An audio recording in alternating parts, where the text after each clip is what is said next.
Hello, everybody. My name is Dr. Mike Scanlon, and I've been asked to make some films to try and help young people who we know are, not all of you, but we know a lot of you are struggling with a very understandable level of anxiety because it feels sometimes like the world we once knew has very much changed. And some of the assumptions that we had about how life would be in 2020, how school would be when you were the age you're at now, how home would be, how the world would look. And some of these assumptions have been somewhat shattered. And as somebody who worked with an awful lot of young people and their anxieties, and for somebody who's been working in mental health for a long time, I've never really seen this level of anxiety. And of course, when we start to think about anxiety and achievement, anxiety, without a doubt, can block our achievements, can block our happiness. And so, anxiety, if we're not careful, can become a real hindrance to our wish to take ourselves towards the young person, the human being that you would want to be. So, this very first session today is entitled Being Calm Enough to Concentrate Well. Because we have this thing that I call ambient stress. So if we say it bubbles about here, and ambient stress is where we just sort of function at normally. Now, if our ambient stress, our levels of ambient stress are here, and something happens like an exam looms in the distance, what sometimes happens is our anxiety does a peak.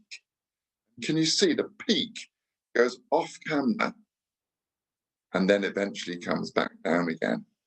Now, if our anxiety goes off camera, we are no longer in a place which is calm enough to concentrate. In fact, what happens is we peak into a place where really our thinking is completely ineffective. We struggle to concentrate, we struggle to make sense of things. So we have choices. We can either work up there somewhere, or more intelligently, work to bring our ambient stress down so that we are calm enough to concentrate.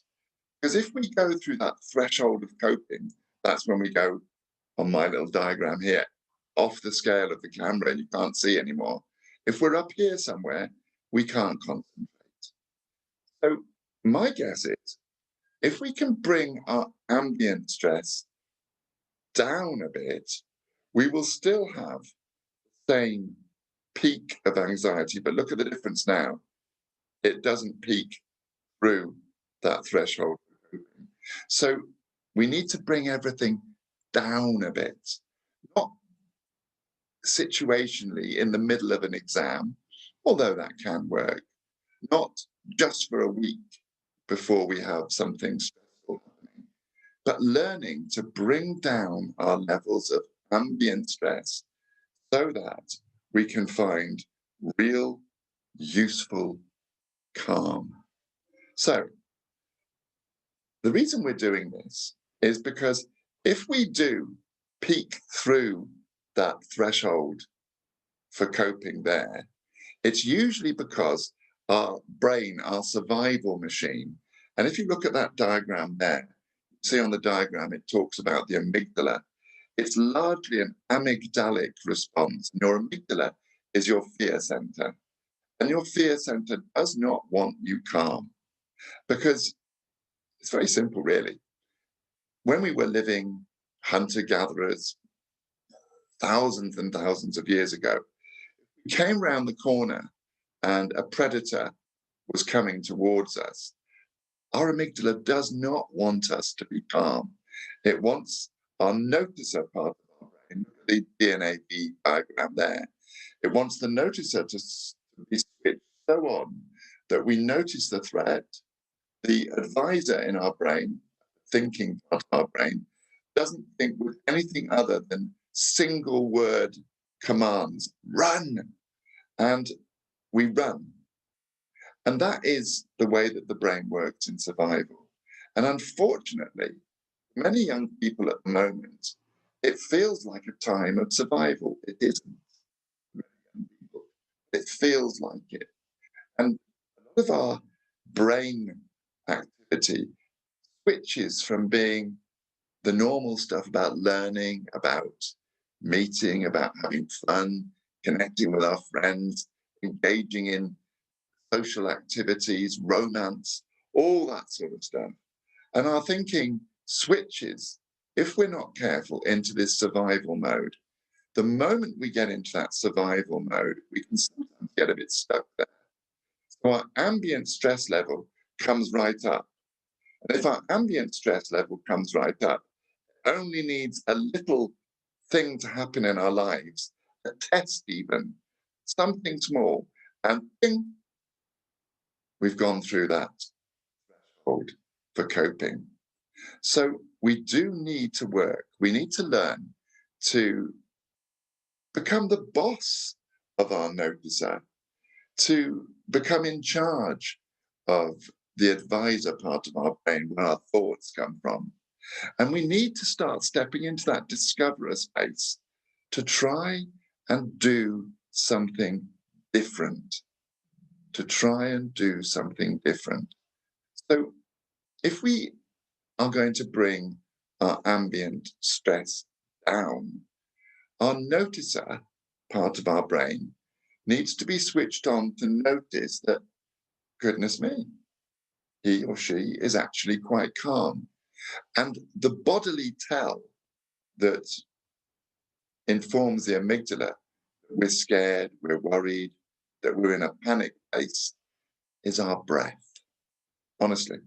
So we can say as many times as we like, I'm really, really calm. Everything's okay. There's nothing to worry about. But if our breath, as we say that, hello, if we're yawning every few sentences, if our shoulders are up here around our ears, if our face looks scared, then the amygdala is kind of looking at us and saying, well, you're telling me you're lovely and calm, and you're telling me that you're safe, but every part of your body, and particularly your breath, is telling me that there is threat around. So our job is to use our noticer and our advisor and make sure that the noticer and the advisor in our brains are noticing that we're breathing well, are noticing that our fists aren't clenched, are noticing that half smile that we find when we're feeling really relaxed, is noticing that our palms are maybe placed upwards, not in a place of defense or escape, but above all, the breath. So let's have a little look. Now, the one I'm going to suggest, I think, is the best breathing exercise for really finding calm is to do what we call belly breathing. So let's all have a go. And we belly breathe because this style of breathing sends signals to the amygdala, to the survival machine, that there is no threat. And the survival machine then switches from sympathetic nervous system, which is when we're poised and ready to run or fight or attack, or escape, into parasympathetic, which is where we're calm and relaxed and thinking clearly and, you knew it, calmly. Okay, so we put a hand on our tummies and we imagine that we've got a balloon just there underneath the palm of your hand as it rests on your tummy. And what we do is we take a gentle breath all the way in. We feel that balloon swell right in our tummy. And then as we breathe out, we just tuck our tummy muscles in. And the tucking the tummy muscles in creates more space in the lungs. Let's try again. So we breathe gently in through our nose, into our tummies. And as we breathe out, we tuck our tummy muscles in. Now, we don't have to look like I'm looking. You can do it surreptitiously without anyone knowing. You can be sitting in your class, you can be sitting on the bus, you can be chatting to your mates and stop, and you can do it that way. You don't have to do it quite so exaggerated as I did when I was teaching this stuff. And if we're breathing and we're creating calm and we become brilliant at it, then it helps us in those times when there is genuine stress. We don't suddenly have to try and do something that we're not used to. We've got this skill and it works really well for us. And ostensibly, every time we're breathing like this, the noticer part of our brain is noticing calm. The advisor is saying, it's okay, there's no threat, we're all right. And the discoverer part of our brain is where we step into and say, well, if I am feeling calm, maybe I can achieve everything I want to achieve. So think about your bodies when you start to get stressed and your calm goes. Relax your shoulders, find a smile, but above all, become brilliant, past masters of belly breathing. That's the way to be calm enough to concentrate really well. And that's the way we find. Thank you for listening. You found this useful. And there are going to be some more films coming, and I hope you find those useful too. So good luck. Watch out for that really brilliant breath, and don't push yourselves through that threshold for coping, because when we're there, we're not calm. And if we're not calm, it's difficult to perform well. It's difficult to be. Okay, guys, thank you so much.